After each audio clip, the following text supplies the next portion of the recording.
Estamos listos. Muchas gracias pues al comité organizador, a la FECOLSOC, a la Casa Farmacéutica por permitirme participar con ustedes en esta presentación. Un tema apasionante del que ya me han escuchado hablar en algunas oportunidades y que hoy le vamos a dar un enfoque dentro de un curso espectacular que se organizó sobre obesidad como una enfermedad. El tema que corresponde revisar hoy es el del impacto de la obesidad en el embarazo, en el feto y en la infancia, en la vida adulta. Esto ya lo hemos hablado en algunas veces desde el ámbito de la programación fetal efectiva, desde la mortalidad. Hoy lo que vamos a hacer es una revisión pequeña de cómo es que impacta la obesidad en nuestra comunidad, específicamente en nuestras pacientes. Espero que me estén viendo ahí y están viendo la presentación. Sí, doctor. En el mundo estamos en un periodo de transición. Esa transición ha sido una transición demográfica, una transición en el estado nutricional. Esto es algo que sigue pasando todavía. 1 de cada 9 personas en el mundo se está acostando con hambre, lo que llamamos inseguridad alimentaria. No hay suficiente comida o comida de calidad en los platos, en las mesas de nuestras familias. Pero cada vez más se incrementa el número de personas obesas a nivel mundial. Casi 650 millones de personas en este momento son obesas en el mundo. Y eso hace que esta balanza se haya inclinado un poco. Si ustedes recuerdan, hace unos años, 2000, 2005, la preocupación grande de todos los países en nuestra región, y en nuestro no era la excepción, era mirar cómo podíamos impactar sobre el bajo peso al nacer, la baja talla y la desnutrición, el hambre que nos agobiaba. El hambre sigue siendo un problema para resolver. De hecho, está dentro de los Objetivos de Desarrollo Sostenible número 2 y es a lo que le apuntan todos los países. Pero en esta época de transición en los que la obesidad, el sobrepeso coexisten en una misma población, hasta en un mismo hogar, de hecho, en una misma persona, la obesidad está jugando un papel relevante.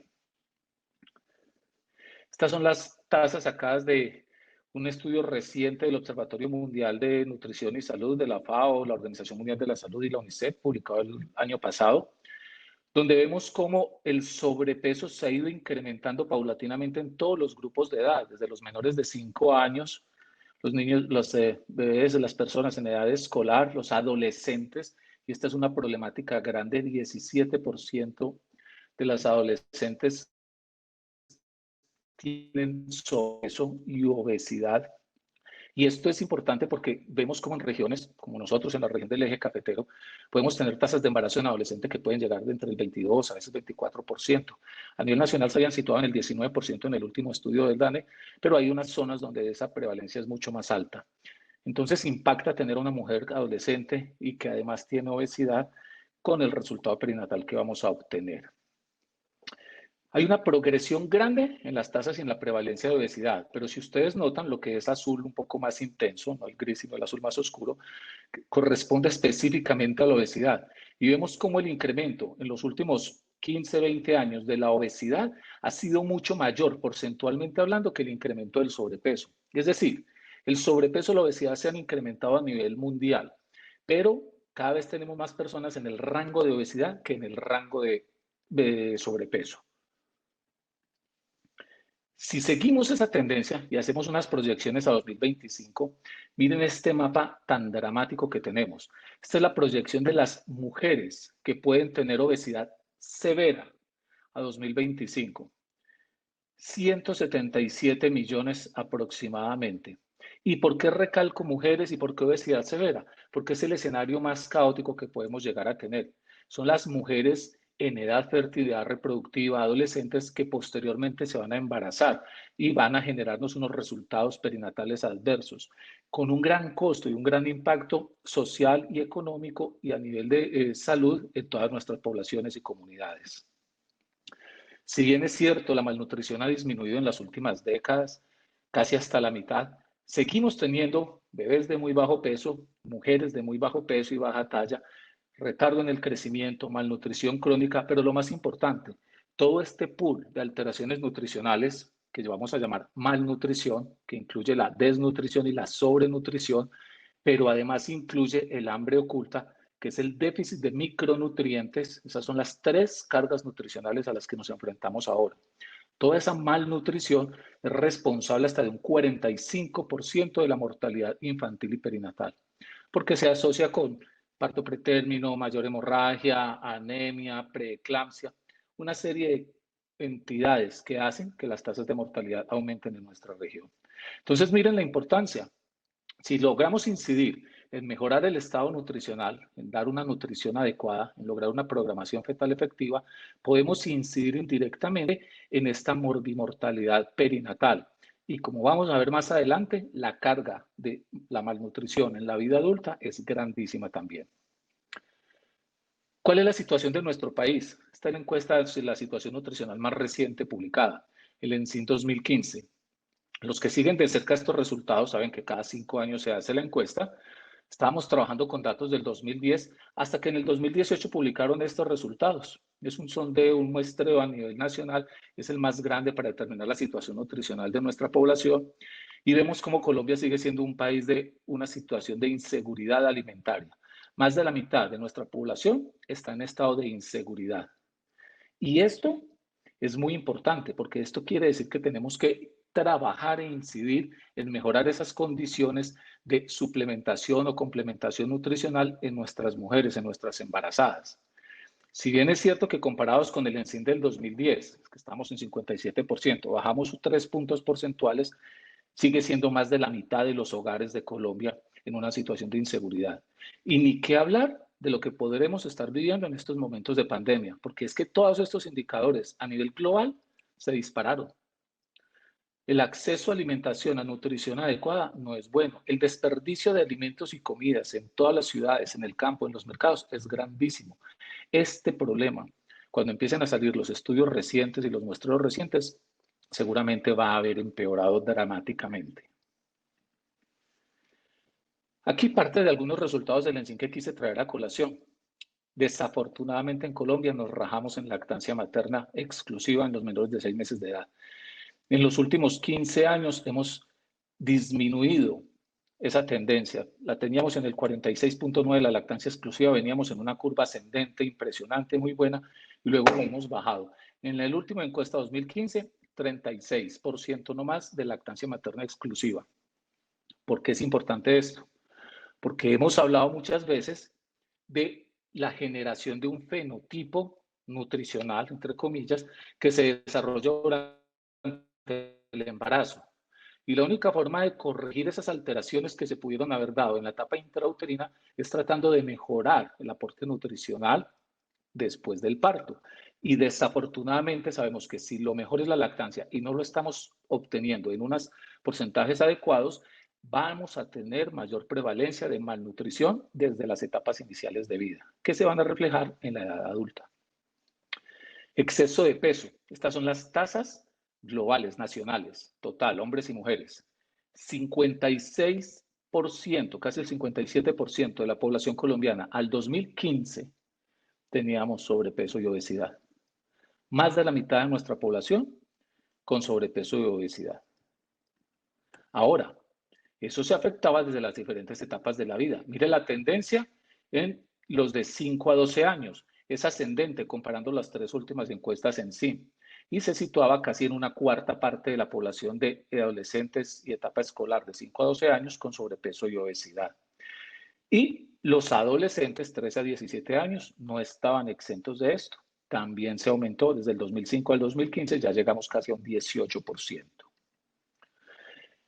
Entonces, ¿cuál es el panorama que tenemos en este momento? Tenemos malnutrición y esa malnutrición la medimos con indicadores antropométricos y nos afecta tanto el retraso en la talla y vemos mujeres, sobre todo adolescentes con baja talla que no han terminado de crecer y ya nos están llegando en embarazo, que están malnutridas ellas, que tienen que soportar toda la carga de nutrición de ese nuevo ser. Pero además, un exceso de peso en todos los grupos etarios, que vemos que es la gran pandemia mundial, además de la que estamos viviendo ahora. Pongo esta diapositiva muchas veces. Este es el grupo poblacional más importante para nosotros incidir.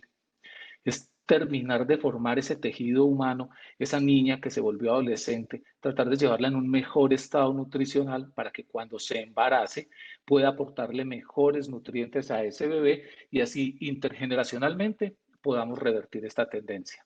Se necesita al menos incidir en 3 generaciones para tratar de revertir lo que estamos teniendo ahora. Eso desde el punto de vista de la programación fetal. Pero como hasta ahora vemos que la población mundial y específicamente en Colombia de sobrepeso y obesidad se ha incrementado, vemos también que en nuestro país tenemos el doble de mujeres obesas que de hombres obesos. Por eso, este lema, que es el lema de la FIGO, piensa en nutrición primero, es en lo que nos tenemos que concentrar nosotros como obstetras. Tenemos una herramienta básica y es el acceso a la población en la que más podemos incidir para revertir la tendencia de malnutrición en nuestras comunidades, en nuestro país. Porque es que esta nutrición va a afectar a la mujer, no solo desde el comienzo del embarazo, sino desde la etapa preconcepcional, que ahí es donde debemos trabajar, sino hasta después cuando nace este nuevo ser. Y si nosotros aceptamos que hay que pensar primero en nutrición, cada que tenemos contacto con una de estas niñas, mujeres, pacientes, seguramente vamos a cumplir los mandatos de la FIGO cuando hizo las recomendaciones de nutrición en adolescentes, preconcepción y embarazadas desde el 2015.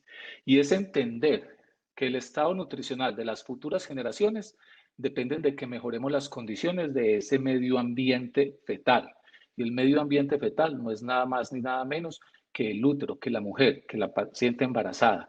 Si logramos mejorar este sistema en la madre, tener una placenta que nos funcione adecuadamente, seguramente eso va a influir grandemente en el desarrollo y situación nutricional de ese feto. Ya lo he dicho antes, la genética, la herencia, influyen un 15% en las variaciones del peso al nacer.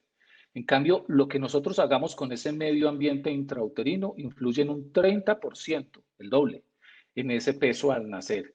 Quiere decir que nosotros tenemos el doble de posibilidades de influenciar el peso al nacer y el estado nutricional del que lo tiene el genética por sí sola.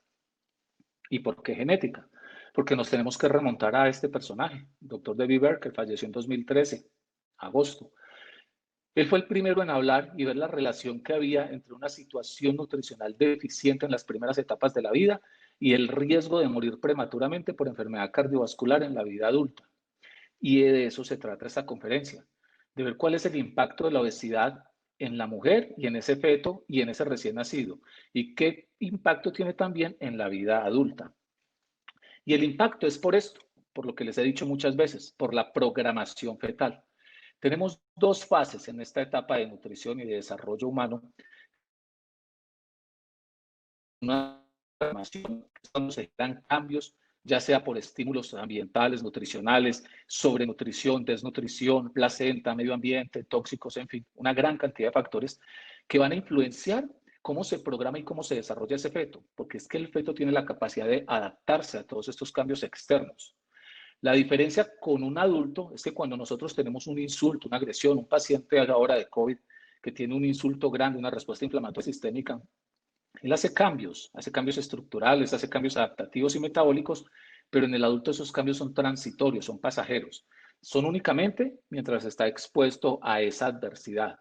En el feto, esos cambios generan cambios en el metabolismo hepático, cambios estructurales en la corazón, vasos sanguíneos, riñones, cambios metabólicos en el eje hipotálamo, hipófisis, suprarrenal, hormona de crecimiento y cambios funcionales endocrinos en páncreas. Todo eso lleva a una predisposición mayor después del nacimiento y en la vida adulta a dislipidemias, hipertensión, obesidad, resistencia a la insulina, diabetes, es decir, un mayor riesgo de muerte por enfermedad cardiovascular. Gente que desde la etapa fetal está desarrollando todas las bases para un síndrome metabólico en el futuro. Estos son los resultados que tenemos y podemos tener resultados de adaptabilidad muy diversos. Fetos, niños que nacen ya con un potencial obesogénico grandísimo y unos con restricción de crecimiento, con malnutrición intrauterina, diferente a una restricción por causas placentarias. Hablo de malnutrición que genera estos fetos pequeños sin disfunción placentaria. Fetos en los que por esa adaptabilidad, como tenían un medio ambiente intrauterino en el que no se aportaban nutrientes, él tuvo que sacrificar su crecimiento y su desarrollo y generan lo que llamamos un fenotipo ahorrador. Y es muy importante ver estas diferencias porque seguramente a este bebé lo van a alimentar normalmente, pero en este bebé se van a desbocar todos los cuidados de la mamá, la abuela, la bisabuela, la vecina, todos los influenciadores de nuestra comunidad, donde a este bebecito que tiene un fenotipo ahorrador, él metabólicamente fue programado para una carencia de nutrientes, a este bebé van a empezar a darle nutrientes en forma exagerada, una carga energética mayor de la que él necesitaba y de la que estaba preparado a manejar. Y esto es lo que llamamos el catch-up rápido. Tratan de en esos 2 primeros años de vida recuperar nutricionalmente a este bebé y eso genera la respuesta contraria, genera que este bebé termine con obesidad. Ese fenotipo ahorrador va a cambiar. ¿Ven ustedes cómo se entrelaza entonces todo? Desde las primeras etapas de vida, previo a la concepción, el medio ambiente intrauterino, el periodo prenatal, todo marcado por la plasticidad fetal, que no es más que esa adaptabilidad que hay, el genotipo, el fenotipo que podemos obtener. Todo se interrelaciona y se devuelve intergeneracionalmente y eso es lo que ha dado el mayor riesgo de obesidad y sobrepeso en nuestras comunidades. ¿Tiene esto efectos en el embarazo? Claro que sí. Cada vez es más común encontrar este tipo de pacientes en nuestros consultorios. Ya no son las flaquitas desnutridas, ahora son las de sobrepeso, obesidad. Yo las veo casi todos los días. Traten de hacer ecocardiogramas en una mujer que mide 1,50 y pesa 94, 100, 104 kilos. Esto genera consecuencias grandes. Hay dificultad para el diagnóstico, para el tamizaje y mayor riesgo de complicaciones. Voy a pasar por algunas de ellas mostrándole la evidencia que hay. Pero me detengo primero acá. Al comienzo les hablaba, hay una doble carga nutricional, que es lo que se describía tradicionalmente, donde vemos cómo malnutrición, desnutrición y sobrepeso podían vivir en una misma comunidad. Pero yo les muestro acá una embarazada que puede tener la triple carga de malnutrición. Ustedes la ven y tienen obesidad. Y al tener obesidad uno creería que tiene un exceso de nutrientes, pero puede no ser así. De hecho, muchas de estas embarazadas tienen sarcopenia, no tienen masa muscular, no tienen una densidad mineral ósea adecuada, son adolescentes, no han terminado de crecer, solo tienen grasa acumulada, tienen anemia, tienen déficit de calcio, tienen déficit de vitamina D, es decir, hambre oculta, déficit de micronutrientes, ahí ya van dos. Y tienen adentro un bebecito que potencialmente, genéticamente, estaba creciendo más o menos bien, no muy grande, pequeño, pero bien. Pero ustedes ven cómo paulatinamente se va quedando más corto en crecimiento y termina haciendo restricciones. Una triple carga de malnutrición que genera un impacto grandísimo a nivel de morbimortalidad, costos de salud exagerados, costos económicos grandísimos para nuestro país. Y es que en el embarazo hay que manejarlo como un todo, ya lo dijimos, hay que pensar en nutrición primero, pero hay que pensar trabajar en el curso de la vida de la mujer, en el curso de la vida del bebé, desde la etapa preconcepcional hasta la lactancia. Dos objetivos básicos para revertir esto. Uno, aportar los micronutrientes esenciales en cada una de las etapas del desarrollo. Y aquí yo los puse resaltando en cada etapa qué es lo más importante. Y no es solo micronutrientes, son también los macronutrientes. No nos podemos olvidar del aporte de carbohidratos, grasas, en fin, energía que tiene que ir unido al de micronutrientes, multivitaminas y minerales. Ese aporte en esas etapas precisas del embarazo ayudan a disminuir riesgos, a mejorar ese fenotipo para que no sea un fenotipo ahorrador y a disminuir el potencial obesogénico. Y lo segundo, y muy importante, es la ganancia de peso óptima en el embarazo, tanto para el bebé como para la madre. ¿Qué hemos notado? Que nos enfocamos muchísimo, muchísimo en la ganancia de peso para la madre. Y ahí hemos fallado y han fallado por las tendencias culturales y poblacionales. Nosotros ya sabemos, dependiendo de la clasificación del índice de masa corporal y el estado nutricional de una mujer, qué tanto peso debería ganar en el curso del embarazo. Y sabemos si es un embarazo múltiplo cuánto debería ganar y si es un embarazo adolescente cuánto debería ganar. Pero eso no se está logrando. No se logró a nivel mundial. Muchos estudios lo han mostrado. Para nosotros lograr obtener esa ganancia adecuada de peso, tenemos que aportar más carbohidratos, más grasas, más proteína y más calorías de las basales. Es decir, una embarazada, no importa su estado nutricional, desnutrida o sobrenutrida con obesidad, de todas maneras necesita un aporte energético adicional, pero balanceado en macro y micronutrientes. ¿Qué problema tenemos? que a veces nos excedemos en ese consumo de calorías necesarias. Y ustedes ven cómo una mujer en la segunda trimestre del embarazo necesita unas 360 kilocalorías extras y sobre el final del embarazo 475 kilocalorías extras y en la lactancia de 500 a 600 kilocalorías extras para mantenerse en un estado adecuado y suplir sus necesidades y las del bebé. El problema es que aumentar esas kilocalorías se puede hacer de forma sana o de forma no sana. Yo puedo comer balanceado y tener esas 360 calorías o comer nutrientes vacíos, básicos, un aporte energético grandísimo, pero no nutricional, no proteínas. Y eso hace que se me disparen los niveles de ganancia de peso exagerada en el embarazo. En esta revisión que salió en 2017, es una revisión sistemática con metaanálisis de la doctora Rebecca Goldstein, mostró cuál era la asociación que había entre la ganancia de peso y los resultados perinatales en los infantes. Y se demostró allí, y esa sigue siendo la tendencia, que casi la mitad de las mujeres embarazadas van a ganar peso por encima de lo que tenían que ganar. Es decir, siempre el 47% se van a ir por encima del límite que nosotros les habíamos puesto. Y 23% iban a estar por debajo. Es decir, 2/3 partes de nuestras embarazadas no van a cumplir los criterios de ganancia de peso óptima durante el embarazo. Y eso tiene implicaciones grandes, porque en las que ganaron por debajo, pues hay más probabilidad de riesgo de pequeño paralaje gestacional y parto pretérmino, miren, hasta un 70% más probabilidad de parto pretérmino en esas que no ganaron peso adecuado, pero en las que ganaron más, que son la mayoría, hay más chance de que sea grande paralaje gestacional macrosómico o terminar en una cesárea. O sea que ya esa ganancia, mejor dicho, esa falta de obtener un resultado adecuado, la ganancia óptima de peso, ya nos está generando complicaciones perinatales.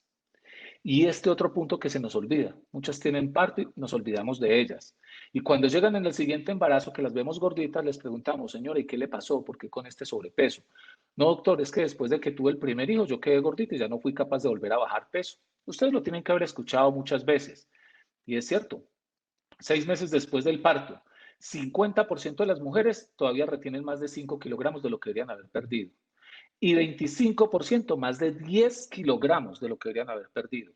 Y muchas se quedan con esos 10 kilogramos el resto de vida y ahí siguen subiendo. Quiere decir que hay un impacto grande, no solo en que no conseguimos ese peso óptimo, sino en que no somos capaces de lograr que se recupere ese peso ideal en la mujer. Esta es la embarazada que vamos a tener en la consulta. Y los efectos en la obesidad en el embarazo están determinados porque es que el tejido adiposo lo tenemos que considerar como un órgano endocrino. Es un órgano endocrino activo y afecta los resultados del embarazo. No podemos pensar como que eso es solo grasita y unos gorditos. No, esto altera todo el resultado perinatal por sus implicaciones a nivel de cambios en metabolismo y de respuesta inflamatoria sistémica. Se ha estimado que casi una cuarta parte de las complicaciones del embarazo, hipertensión, preeclampsia, diabetes, parto pretérmino, pueden ser atribuidas a esta obesidad. Y 31, casi 32% de los bebés grandes para la edad gestacional, de esos que van a seguir siendo gorditos el resto de vida, son atribuibles a esa ganancia exagerada de peso durante el embarazo, en ese metaanálisis del 2019. Y mire cómo podemos hablar de tasas compuestas de morbimortalidad, hemorragia, hipertensión, ingreso a UCI, lo que se habla de una tasa compuesta. Y ustedes ven cómo los números aumentan progresivamente dependiendo del estado nutricional. Y es un estudio poblacional grandísimo, casi en 3/4 de embarazadas. Pérdida del embarazo, claro. Es que hay alteraciones metabólicas, hay muchos componentes entre esa obesidad y una resistencia periférica a la insulina o entre estados en los que esa preparación endometrial no es la mejor, ese endometrio no es el más receptivo, hay respuestas inflamatorias grandísimas en esas mujeres con obesidad y sobrepeso y se ha demostrado que tienen más probabilidades, 31% más, de tener más de un aborto espontáneo en las obesas. En las que tienen sobrepeso es 11% más, pero ya sí es obesidad, 31% más. Y miren la tasa de abortos espontáneos recurrentes. 3,5 veces más tasas de abortos espontáneos recurrentes en mujeres obesas que en las no obesas, que las que tienen índice de masa corporal normal. O sea que desde antes de la concepción ya están teniendo problemas. Ahora, se embarazan, los tamizajes son más difíciles de hacer, buscar la anatomía es más difícil de hacer, a veces se nos pasa. Y este es un problema porque estas mujeres, casi que todas, como ven ustedes acá, tienen un incremento del riesgo para diferentes tipos de dismorfología, defectos de tubo neural, pero no la gastrosquisis. En esa antes se encontró que había una disminución del riesgo. En todas las demás anomalías de extremidades, hidrocefalia, labio, paladar, hendido, defectos septales, en todas hay consistentemente un aumento mayor del riesgo de sufrir de una de esas malformaciones, solo por estar obesa. Complicaciones obstétricas, pues ni qué les digo, ahí están todas. Y lo mejor es que están comparados los porcentajes con un grupo control, peso normal, con obesidad o con obesidad mórbida, por encima de 35 el índice de masa corporal. Y ustedes ven como los porcentajes en todas de estos resultados adversos materno-fetales han aumentado.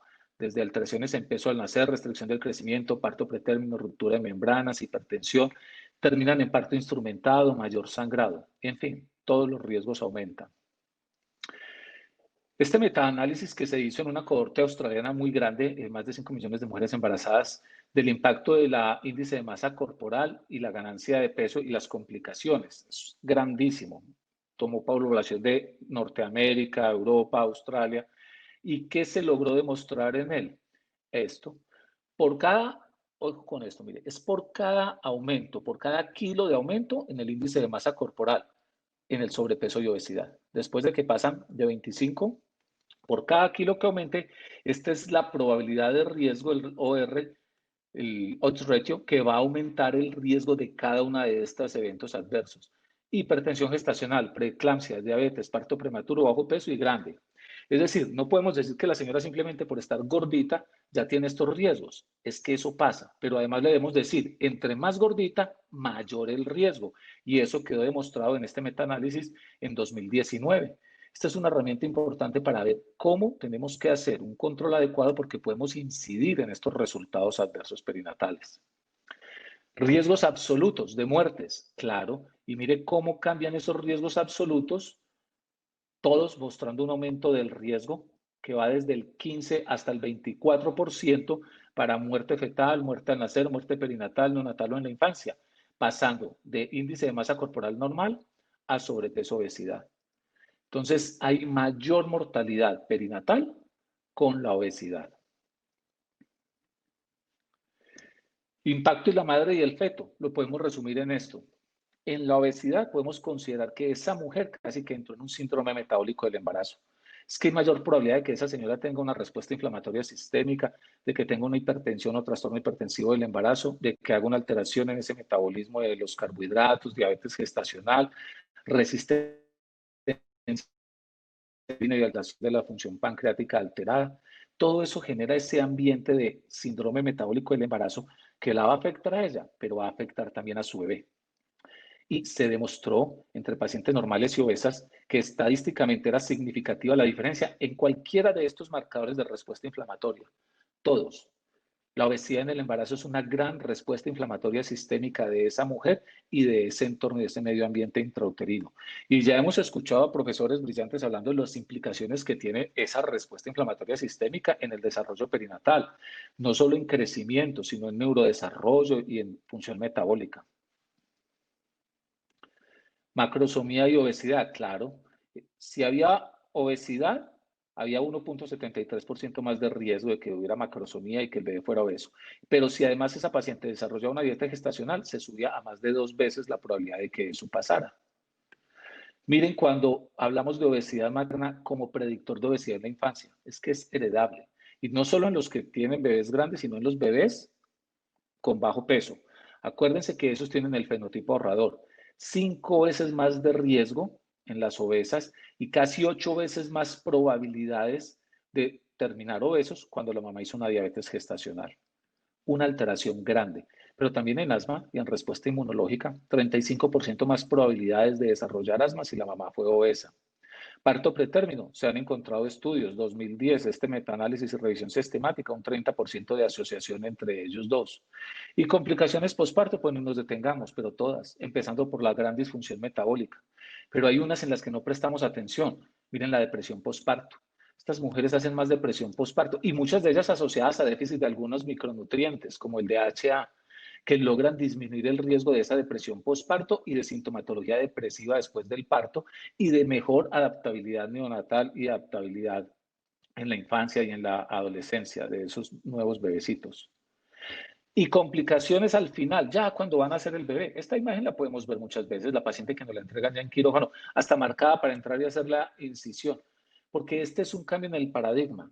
Hay complicaciones asociadas a la obesidad por las complicaciones que tenemos tanto en la atención del parto como en la atención de la cesárea. Seguimos viendo en algunas partes, desafortunadamente, que esa cesárea la hacen a nivel del pliegue y deberíamos pensar que hay que hacerla siempre por encima de ese pliegue. Y esta foto la traigo porque donde yo hice mi entrenamiento teníamos una tasa de obesidad impresionante en las embarazadas que consultaba y la técnica quirúrgica ya incluía esto. Miren lo que ustedes están viendo acá con el marcador.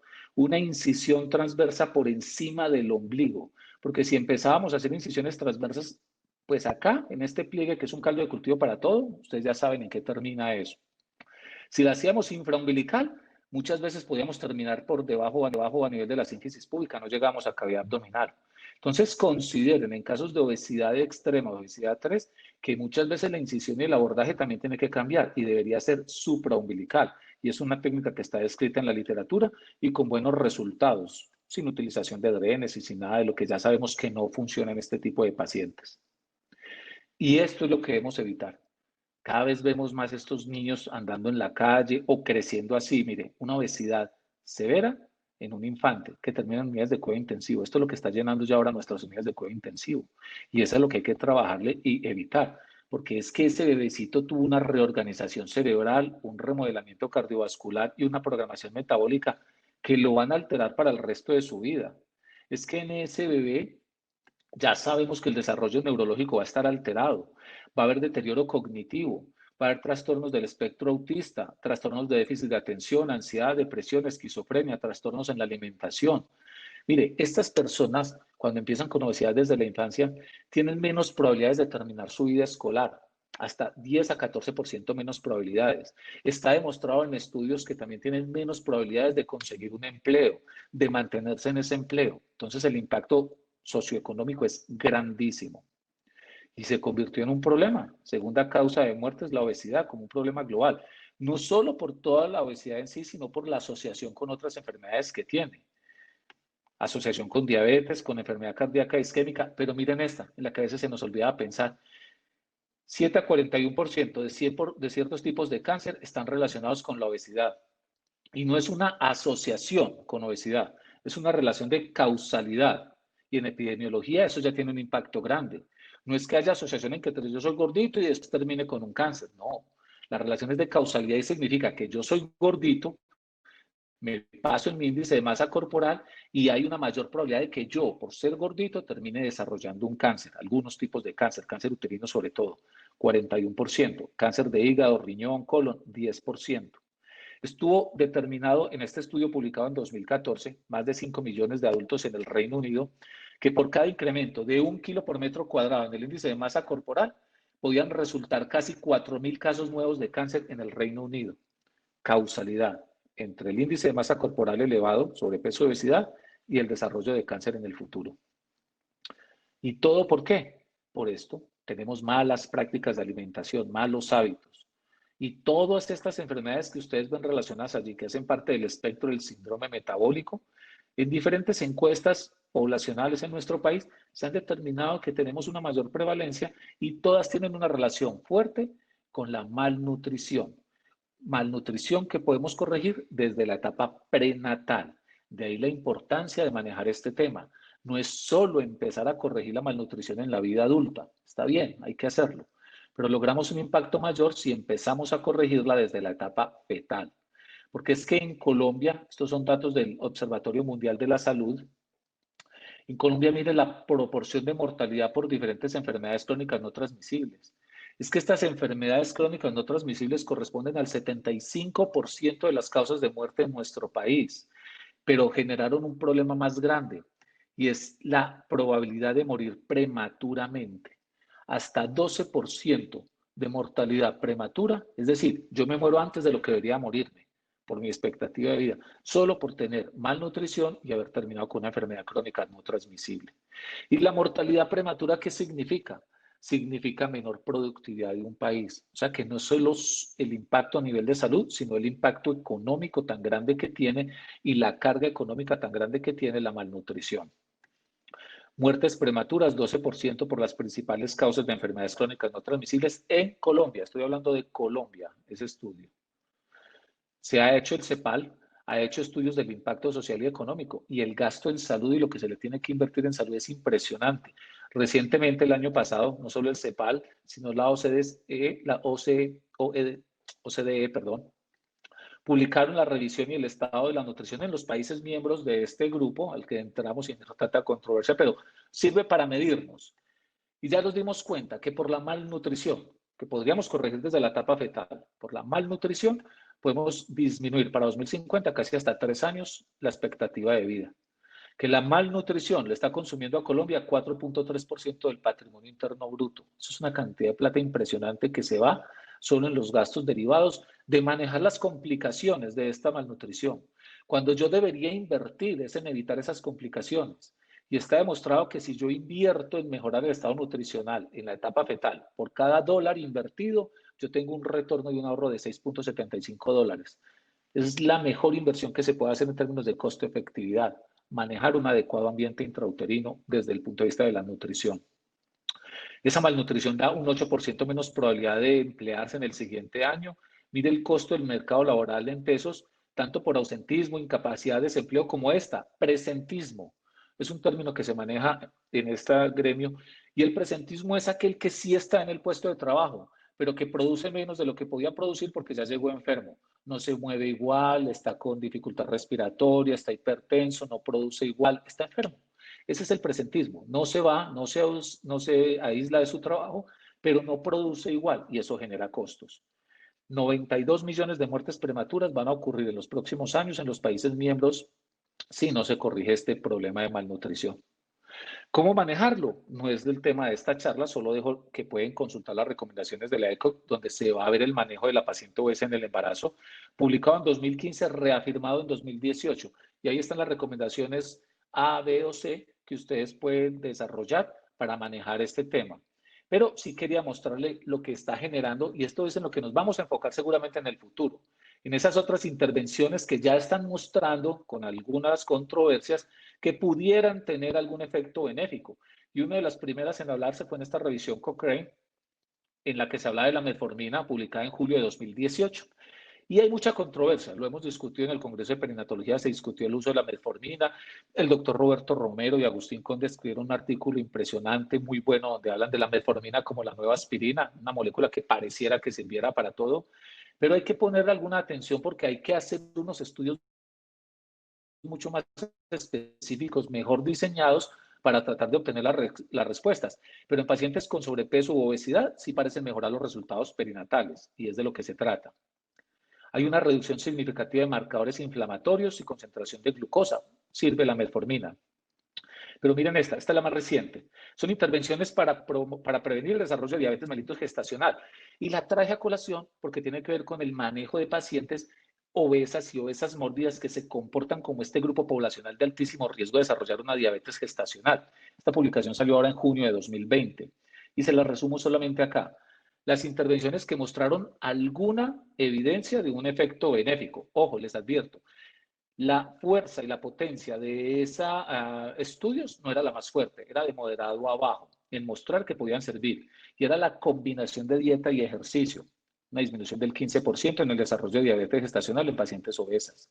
El mioinositol podría dar hasta una reducción del 57%. Y ese fue un estudio de 3 ensayos, 502 mujeres. Como les digo, la potencia no era mucha, pero es a lo que tenemos que apuntarle, a mirar si esto va a funcionar o no en poblaciones más grandes y en un muestreo mejor hecho.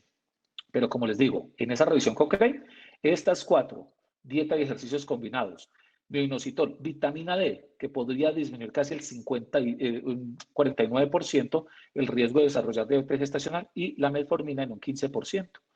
Estas intervenciones son las que han mostrado algún beneficio. De pronto allá es donde tenemos que apuntar, porque ya intentamos solo con dieta, intentamos solo con ejercicio, hemos intentado con campañas de educación y ustedes ven que 70% de las mujeres no cumplen los requerimientos de ganancia de peso óptimo y la mitad se van.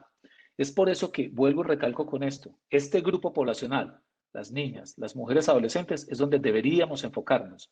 Si yo logro mejorar el estado nutricional de estas niñas adolescentes desde intervenciones de salud pública en la etapa de la educación, escuela, colegio, dando algunos micronutrientes, hierro, ácido fólico, corrigiendo los problemas de sobrepeso y obesidad, seguramente cuando lleguen a la vida fértil, a la etapa adulta y se embaracen, el medio ambiente intrauterino va a ser mayor. Entonces yo los invito a que trabajemos mucho también en esta etapa, aquellos que tienen contacto con infantoadolescencia, porque es el mecanismo más fácil para poder revertir esta tendencia.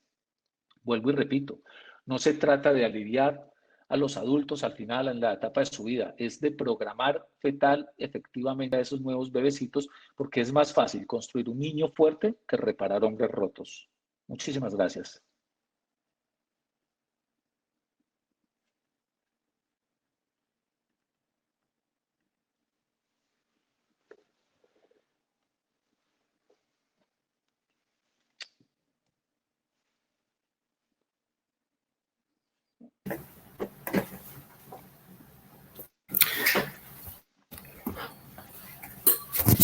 Doctor Echeverry, muchas ¿Cómo está, doctor Lupi? gracias por su excelente conferencia. Estoy aquí reemplazando al doctor Carlos Buitrago, que tuvo que salir de la reunión, pendiente de esta temática que a mí cada vez me interesa más. Me parece que es muy, muy importante en la vida de un médico y especialmente un ginecobstetra, conocerla y tenerla clara. Yo voy a comenzar a hacerle unas preguntas que han escrito por el chat. Entonces, pueden acorchar, doctor Carlos. No, acuérdate que hemos hecho un trato de que usted me las filtraba, solo las fáciles. La apnea obstructiva del sueño es un trastorno del sueño potencialmente grave que hace que la respiración se detenga y se reanude repetidamente mientras duermes. Las mujeres que tienen apnea obstructiva del sueño durante el embarazo,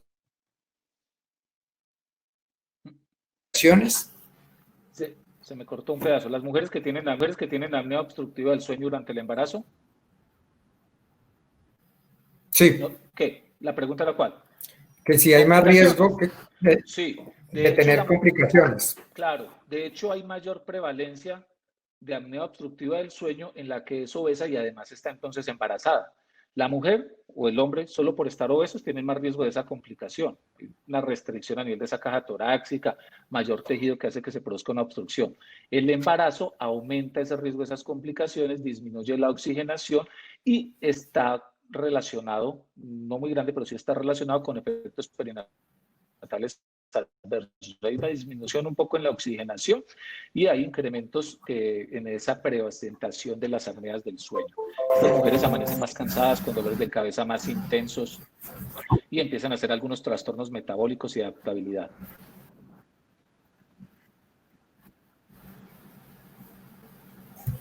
Perfecto. Una de las consideraciones para la cesárea de pacientes obesas es ser mejor una incisión mediana.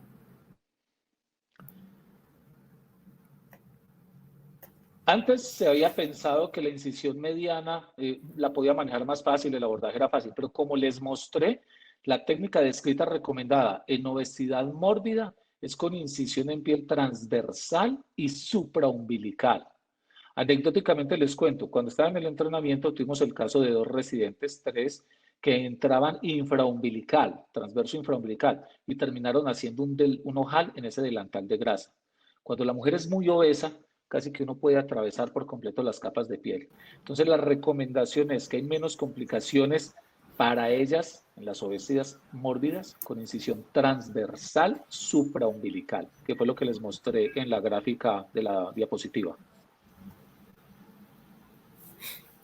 ¿Usted piensa? Y un punto, no utilizar drenes. Acuérdense que es una recomendación, es así con un fuerte grado de evidencia del Colegio Americano de Obstetras de que no se utilizan drenes, no hay mejoría en el uso de drenes en este tipo de pacientes. Perfecto. ¿Usted piensa que debemos tomar todo el tiempo que sea necesario para llevar a una paciente dentro de la valoración y la preparación preconcepcional a un índice de masa corporal óptimo? ¿Realmente eso es un beneficio importante para nuestras mujeres? El beneficio es evidente. Ustedes vieron las estadísticas y las comparaciones de resultados perinatales adversos entre índice de masa corporal normal y resultado perinatal adverso cuando había sobrepeso y obesidad. Entonces, si la mujer llega con el índice de masa corporal óptimo ideal, es evidente, esto ya está demostrado estadísticamente, que el resultado perinatal es mejor. ¿Cuál es la dificultad? Y uno lo entiende. Es muy difícil y yo no debo lograr obtener un índice de masa corporal en un periodo rápido de tiempo. Es decir, la disminución en peso no debería ser grande. Uno no debe pretender que una mujer recupere y pierda peso 20% en un mes y medio. Deben ser pérdidas progresivas del 5 a 10% del peso y como ya lo hemos discutido muchas veces, en una consulta preconcepcional juiciosa uno debería tomarse al menos un año para el manejo de esa paciente y llevarla en un estado óptimo. Si la paciente tenía una obesidad mórbida y por algún motivo terminó en una cirugía bariátrica, yo debería tomarme entre 12 a 18 meses para mejorar los resultados perinatales. Entonces sí hay que tomarse un tiempo para obtener el peso ideal, pero no puede uno obsesionarse porque ya sabemos que muchas de estas pacientes van a entrar con sobrepeso. ¿Qué es lo que tengo que hacer entonces?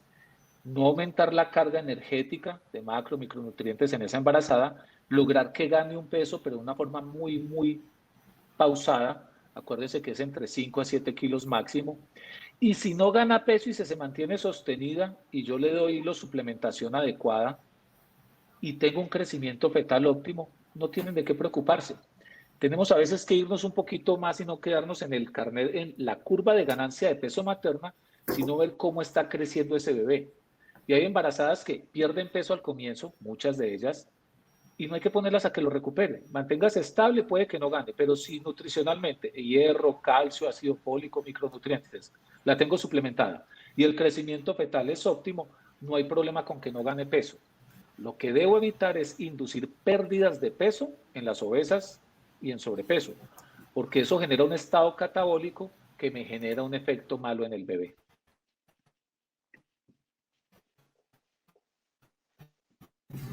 Perfecto. Aquí hay otra pregunta que dice, doctor, ¿qué opina de la práctica sistemática de algunos profesionales de la salud de suspender micronutrientes a las obesas?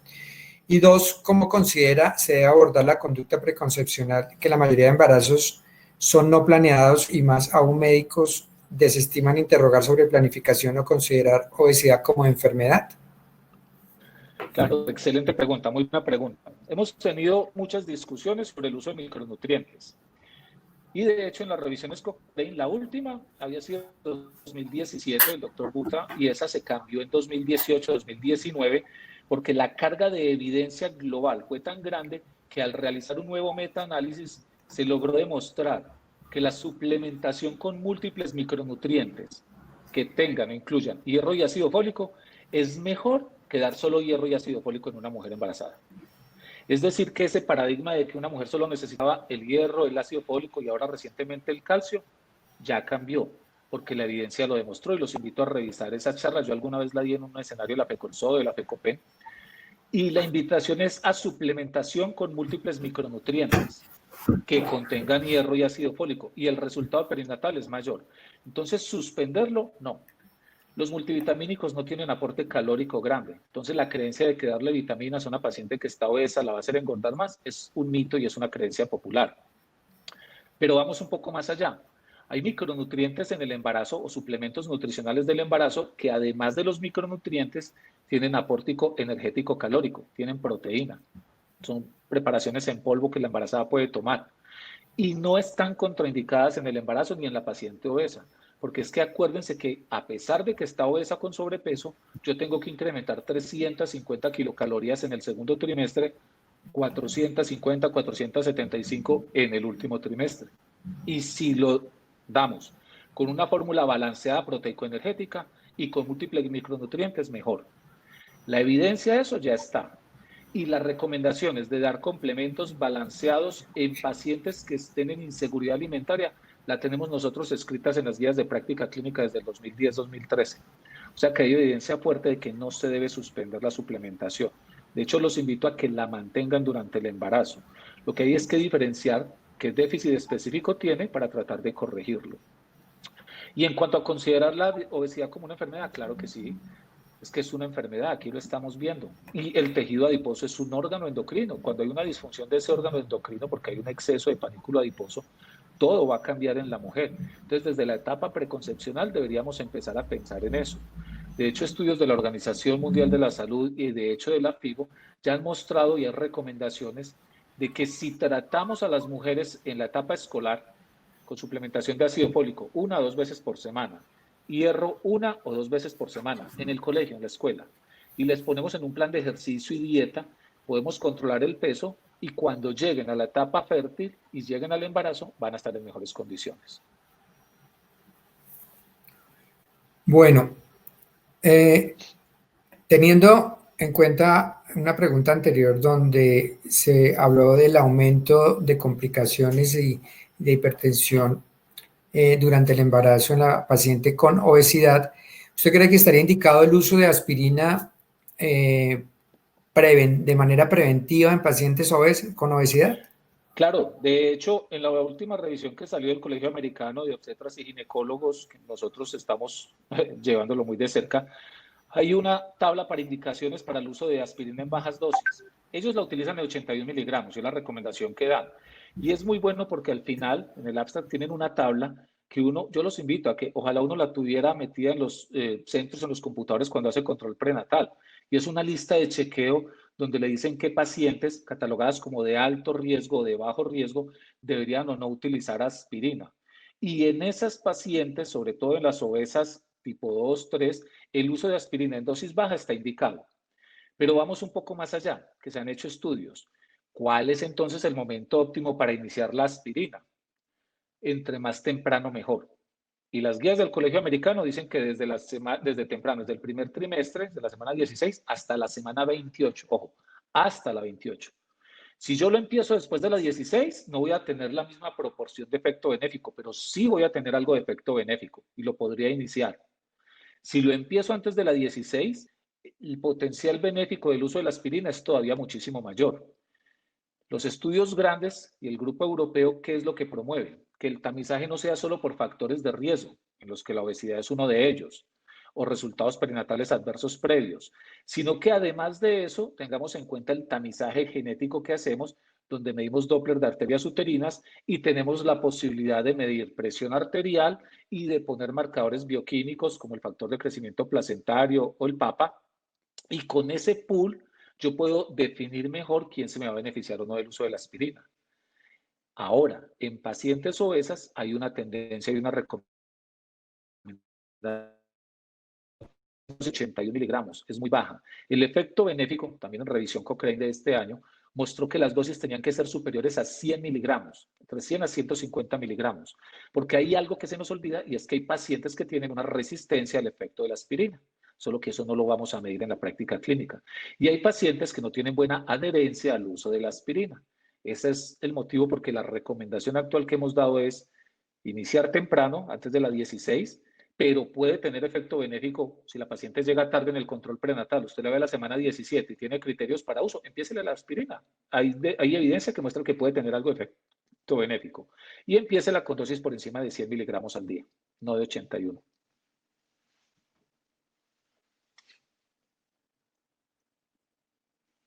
No oigo.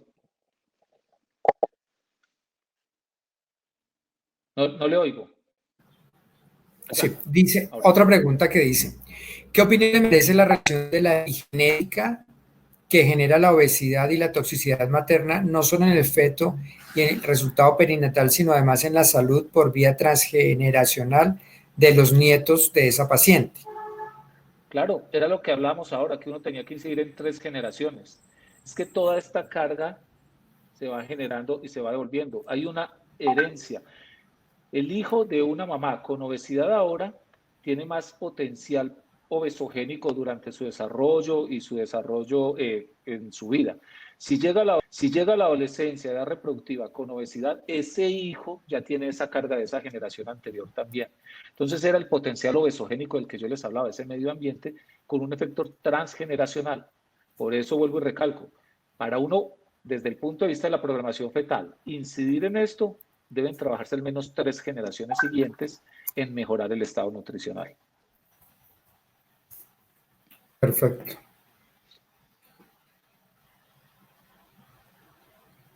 ¿Alguna evidencia que recomiende en paciente con obesidad dar una dosis de 5 miligramos o, digamos, mayor de la recomendada de ácido fólico preconcepcional? Si tiene antecedentes de defectos del tubo neural. Esas están en población de mayor riesgo.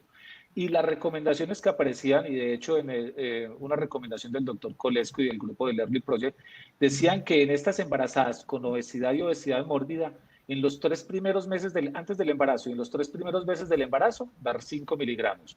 Y después de los 3 primeros meses podía seguir con la dosis estándar de 400 a 800 microgramos. Entonces, sí hay evidencia que muestra que en el primer trimestre y en 8 a 12 semanas antes hay efecto benéfico. Por el riesgo, cuando yo les mostraba la tabla de las complicaciones y dismorfología, ustedes vieron que la gran mayoría eran defectos de tubo neural.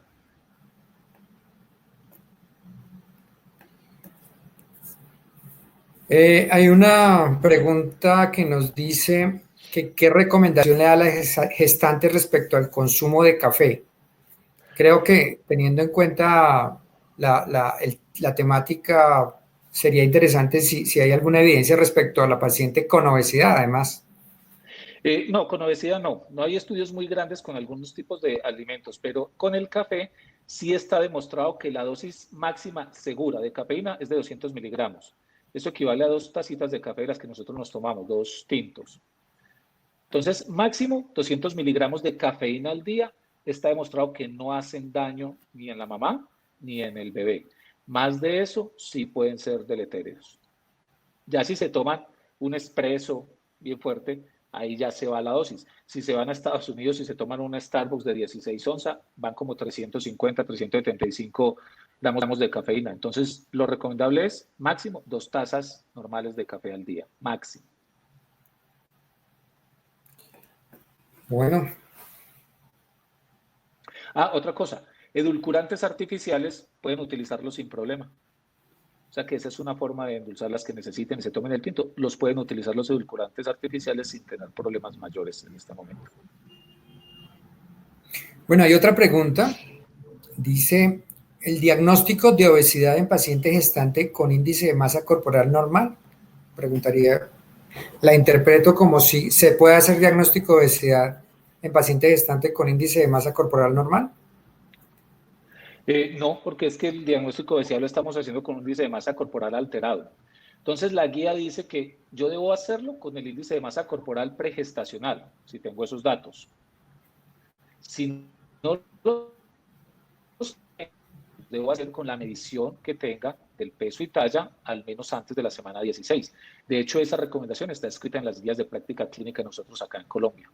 Pero si el índice de masa corporal le da normal, yo no haría diagnóstico de obesidad.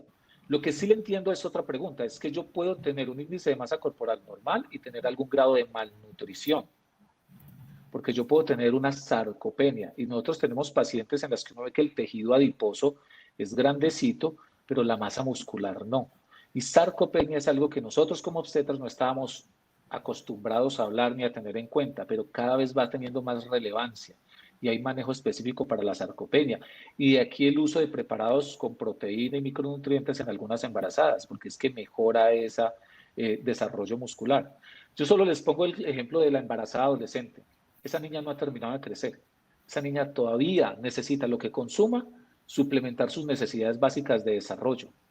Todo el calcio que consuma se debería ir primero para sus huesitos y lo que no le aporta al bebé, casi que el bebé se lo chupa y se lo saca de allá. Por eso van a generar unas osteopenias más tempranas o hay osteopenias en esos recién nacidos. Entonces yo tengo que poner un cuidado especial porque esa embarazada, que es por su talla baja, a pesar de tener en el cálculo un índice de masa corporal más o menos dentro del rango normal, obesidad leve, está severamente malnutrida. porque es cortica, es bajita, es chiquita, tiene una malnutrición por déficit crónica, pero además tiene más grasita corporal, no tiene una mineralización ósea adecuada y está seguramente anémica como la mayoría de la población en el mundo y anémica por déficit de hierro seguramente. Entonces allí hay una triple carga de malnutrición y es lo que tenemos que tener en cuenta para poder suplementar y corregir. Aquí, con respecto a lo que comentó de los edulcorantes, uno de los participantes está preocupado por el tema de la insulina y el impacto del edulcorante sobre el estímulo insulínico, que si eso no podría ser relevante para restringir este tipo de sustancias en la paciente gestante. Pues usualmente le estamos a las pacientes gestantes quitando el azúcar. Es que de hecho no debería consumir azúcar ni edulcorantes, porque el azúcar que viene en las frutas es más que suficiente. Entonces, lo que yo hago desde la práctica es que evito que consuman, les pongo en un plan dietético que no es restrictivo, pero hago una modificación de carbohidratos. Trato de utilizar alimentos que tengan un índice glicémico bajo y esa es la clave en la mujer con obesidad y además con trastorno en el metabolismo de los carbohidratos o con diabetes gestacional. Es utilizar alimentos que tengan un índice glicémico por debajo de 55. Y si se meten a internet, ustedes ponen índice glicémico alimentos y ahí les aparece la lista de cuáles pueden utilizar y cuáles no. ¿Qué es lo que hace referencia a ese índice glicémico? Que cuando yo consumo esa cantidad de energía y de carbohidratos, se metabolizan a un nivel más lento, es un tipo de carbohidrato especial que hace que yo no tenga picos rápidos de elevada de la glucosa. Acuérdense que esos elevaciones rápidas con posteriores caídas es lo que me altera a mí la hemoglobina glicosilada y lo que me genera la morbilidad en esta paciente. Entonces, no usar edulcorantes, sacarla del consumo de azúcares y darle alimentos con índice glicémico bajo sería la clave para manejar a esas pacientes. Y así, seguramente yo bajo los requerimientos de insulina y en muchas pacientes ni siquiera tendría que utilizar insulina. Con hipoglicemiantes orales, el ejercicio, la dieta y estos alimentos de índice glicémico bajo, con eso la podría manejar. Perfecto. Y este es un punto bueno porque yo he tenido discusión aquí con algunos colegas. Hay productos nutricionales y complementos que son diseñados para diabéticos y yo a veces utilizo esos productos en embarazadas. Porque si ustedes miran la composición de esos productos, primero el índice glicémico es de 17 a 19, es el más bajo que hay en un producto. Segundo, me le va a aportar algo de proteína que tengo que darle y tiene algunos de los micronutrientes. Entonces, a veces en esta mujer con obesidad grave la tengo que manejar como si fuera una diabética, como si fuera un síndrome metabólico y me tengo que ir con todo. Y el temor es que cuando muchas personas ven que uno a una embarazada y a una embarazada obesa le está dando un suplemento nutricional, la creencia es que eso es lo que la va a engordar. Eso tiene controladas las calorías. Una dosis de esos complementos nutricionales tienen 237 kilocalorías algunos, 230 los otros. Están muy por debajo de lo que yo debería darle de aumento en el segundo trimestre de la embarazada. Entonces, si los tienen que usar en pacientes diabéticas o con sobrepeso, utilícenlos, porque les van a mantener más estables los niveles de lípidos y los niveles de glucosa en sangre. Bueno, perfecto. Hay varias inquietudes sobre la utilización de algunos medicamentos durante el embarazo. Uno, respecto a la vitamina D. ¿Cuál sería la dosis que se le daría a estas pacientes cuando se decide utilizar? ¿Perdón? Que hay algunas inquietudes respecto a algunos medicamentos aquí en las preguntas. Sí. Y una de ellas es la vitamina D. ¿Qué dosis usted utilizaría si decide utilizarla? La estamos utilizando más o menos en dosis de 600 a 800 unidades internacionales por día, más o menos. La dosis básica con la que la estamos suplementando a las mujeres. La vitamina D, como les mostré, tenía un efecto benéfico en prevenir esa respuesta inflamatoria y en mejorar esa sensibilidad periférica a la insulina. Y si se une al calcio, además voy a tener un mejor efecto en la absorción del calcio y en la disminución del riesgo de trastornos hipertensivos en estas mujeres. El mioinositol es la otra que también podría empezar a usar, pero como le digo, faltan más estudios de mayor fortaleza. Y la metformina sería el tercero que también podría empezar a utilizar. Desde el punto de vista de medicamentos, esos que eran los que generaban más controversia, se pueden empezar a usar. De hecho, en este momento en el mercado en Colombia tenemos suplementos que contienen vitamina D, contienen mioinositol. Tiene una combinación de los dos y se utilizaban tradicionalmente antes en pacientes con síndrome ovario poliquístico, resistencia periférica a la insulina y que uno ahora pudiera utilizar para manejar embarazadas con obesidad, sobre todo obesidad mórbida, obesidad 3. Bueno, ahí habían preguntado la metformina, usted ya acaba de hablar acerca de ella. Y la enoxaparina, que en pacientes con obesidad, ¿cuándo estaría indicado? ¿Y hasta cuándo? Cuando no toleren la aspirina.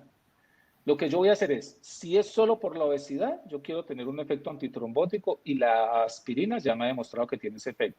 Si la paciente tiene otra patología adicional, antecedentes de tromboembolismo, alguna condición con déficit de proteínas S, alguna cosa que requiera la anticoagulación, la tengo que utilizar. En pacientes obesas seguramente voy a utilizar la dosis de 60 miligramos subcutánea y la utilizo hasta el final del embarazo o hasta que vaya a desembarazar la paciente. La recomendación, hay unas guías que dicen que hay que terminarla un día antes, pero está demostrado que si la última inyección fue 6 horas antes del momento del parto, yo puedo manejarlo con un margen de seguridad muy grande. La aspirina la haría hasta la semana 36 de gestación solamente. ¿Y en quién no doy, en quién más podría dar la anticoagulación? Que ese es un punto, y abro el paréntesis, no solo en la obesa. Una paciente embarazada que sea candidata para profilaxis con aspirina porque salió con un riesgo alto, un evento adverso, y ella dice que es alérgica a los esteroides, a los no esteroideos, antiinflamatorios no esteroideos, o que es alérgica a la aspirina. Pues en esa paciente consideren en vez de aspirina, dar heparina de bajo peso molecular. Y esa es una buena práctica. De hecho, también está en las guías del Colegio Americano de Obstetras y Ginecólogos y en la revisión Cochrane. Perfecto. Bueno, con esto terminamos las preguntas. Hubo bastantes inquietudes. Este es un tema que, repito, genera bastantes inquietudes que nosotros los ginecobstetras y los médicos en general tenemos que meterle el diente a las condiciones de sobrepeso y obesidad en nuestras mujeres. Doctor Carlos Echeverry, muchas gracias por sus aportes. Estoy seguro que nuestros asistentes quedaron complacidos con esta presentación. Muchas gracias. No sé si tenga algún comentario adicional. Nada, darle las gracias a usted por su apoyo, doctor Jimmy, y un agradecimiento a todas las personas que estuvieron conectadas.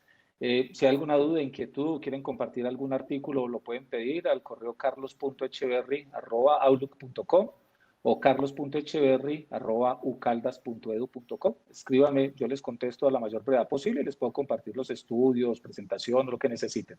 Me encanta que cada vez más de nosotros estemos interesados en este tema y los llevemos a la práctica diaria. Seguro que entre todos vamos a poder hacer un cambio grande a nivel país. Listo. Bueno, muy buenas noches entonces, doctor Carlos, a todos los asistentes. Que pasen buena noche y nos seguiremos viendo en los Estado del Arte webinars de FECOLSOC. Chao, chao. Muchas gracias. Feliz noche. Se cuidan.